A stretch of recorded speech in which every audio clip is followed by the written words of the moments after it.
Bukod sa pagiging powerlifter, busy na rin sa pagiging coach ang powerlifting world champion na si Reggie Ramirez. Kung paano niya napagsasabay ang kanyang mga responsibilities, alamin natin yan sa report ni Jamaica Bayaca.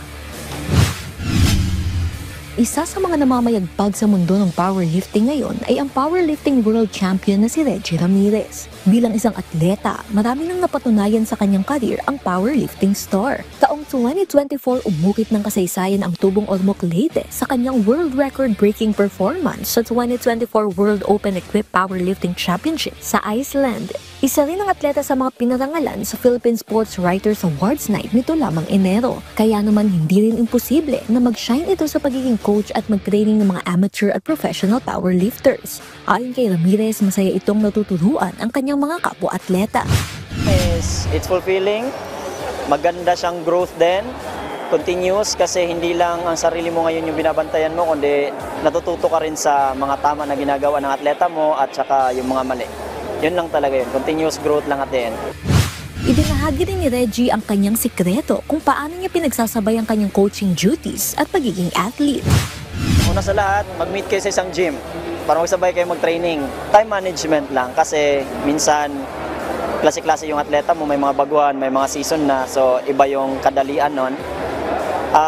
Manage mo lang mabuti yung yung oras mo, tsaka take what you can, huwag ka mag-over din na hindi mo na kayang i-handle. Pero saan nga ba mas nahihirapan si Reggie? Sa pagko-coach o pagiging isang atleta? Mas mahirap talaga yung mag-coach. Kasi kung sa pagod lang, sobrang nakakapagod yung mas nagbubuhat pa yung feeling ko pag nagko-coach ako kaysa sa nagbubuhat ako. Kasi dito sa pag nagbubuhat ako, kaya ko mag-chill eh. Pero pag nagko-coach ako sa atleta ko mismo, sa mga atleta nyo, para sa akin, sobrang wala kang power kung di maniwala lang talaga sa atleta mo at sobrang draining siya. Aminado rin ng powerlifting champ na may halong pressure ang kanyang ginagampanan lalo na't malaki ang tiwala sa kanya ng kanyang mga estudyante. Sobra. Kasi you've been preparing for that for a long time. Some for years.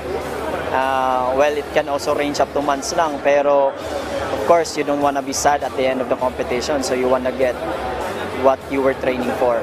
Sa ngayon, pinaghahandaan naman ni Ramirez ang 2025 World Games na gaganapin sa Agosto sa Chengdu, China. Jamaica Bayaca, para sa atletang Pilipino, para sa bagong Pilipinas.